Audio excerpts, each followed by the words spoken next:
माता रानी की कृपा इस प्रकार से प्राप्त होती चली गई भक्तों को। जिस प्रकार से संसार में आया हुआ प्राणी अपने जीवन के लिए अपने शरीर को अनमोल समझता है, उसी प्रकार से माता रानी अपने भक्तों को कल्याण करने के लिए हर हमेशा तत्पर रहती है। जगत का विधान रचने वाली महामाया अब भगवान शंकर जब इस रचना को और लीला को रचा, उस समय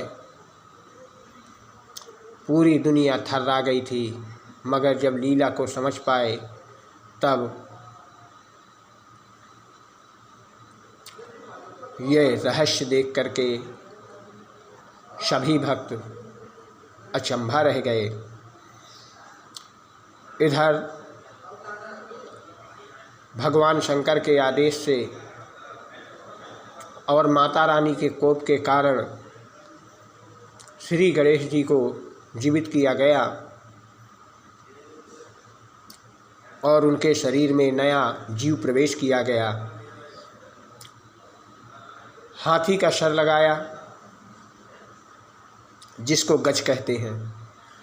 इसीलिए श्री गणेश को मोदक, दुर्वा,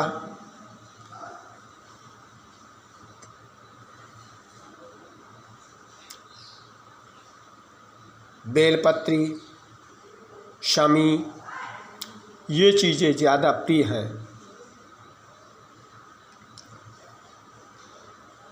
भगवान श्री गणेश की कृपा वहाँ से बढ़ती चली गई। जब माता ने अपने पुत्र को जिंदा देखा, जीवित देखा, उस अवस्था में माता ने अपने पुत्र को गोद पे बैठा लिया और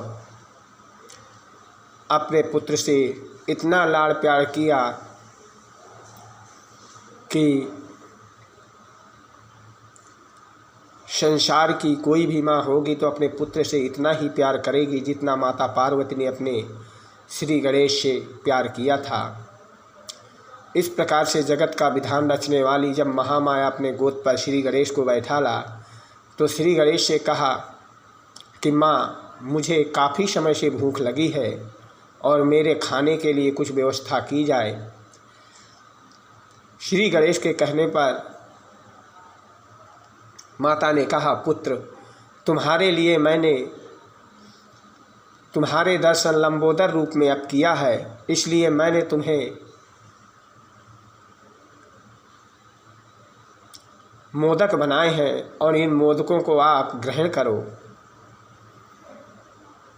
श्री गणेश को माता रानी 5 मोदक देती हैं और 5 मोदक खा करके श्री गणेश के उदर में और हलचल मचती है और 5 मोदकों से उन्हें कोई भी संतोष नहीं होता है। माता पार्वती श्री गणेश को मोदक दे करके चली जाती हैं। इधर श्री गणेश माता के रखे हुए मोदक, सारे मोदक ख़त्म कर देती हैं। फिर उन्हें चिंता होती है कि अगर माँ को मालूम पड़ी तो माँ मुझे डांटेंगी, इसलिए उन्होंने जा कर के बाहर छिप गए। माता पार्वती श्री गणेश को ढूंढती हैं और श्री गणेश को ढूंढते ढूंढते वह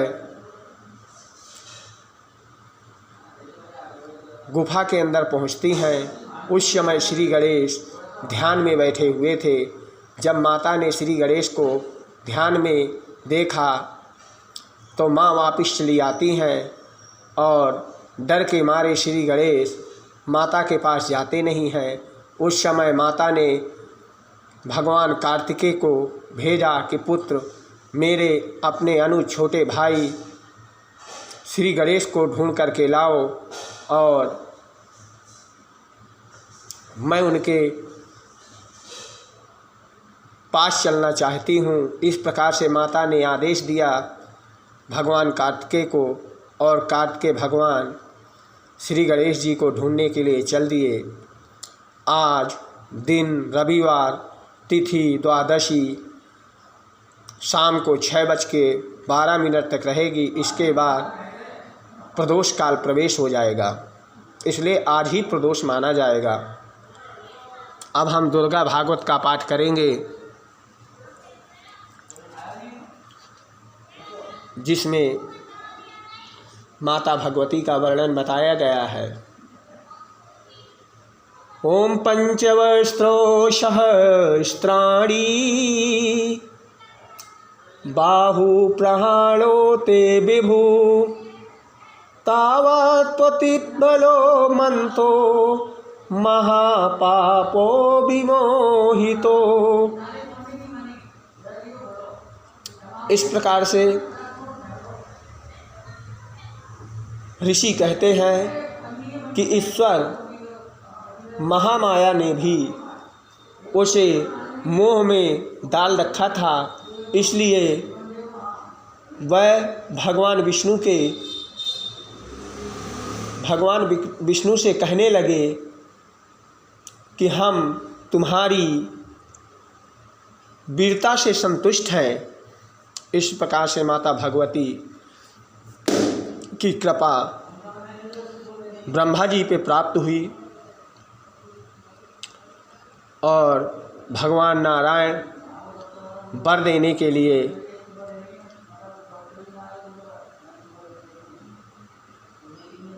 वर लेने के लिए संतुष्ट हुए। जगत का विधान रचने वाली महामाया इसी प्रकार से अपने भक्तों पे कृपा बनाए रखे और संसार के दुख और कलेशों को दूर करती रहे। यही जीवन का एक आधार है।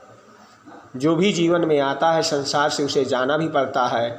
बार बार जन्म लेकर के मनुष्य बार बार मृत्यु को प्राप्त होता है, फिर भी अपने जीवन को कल्याण की प्राप्ति नहीं करा पाता है।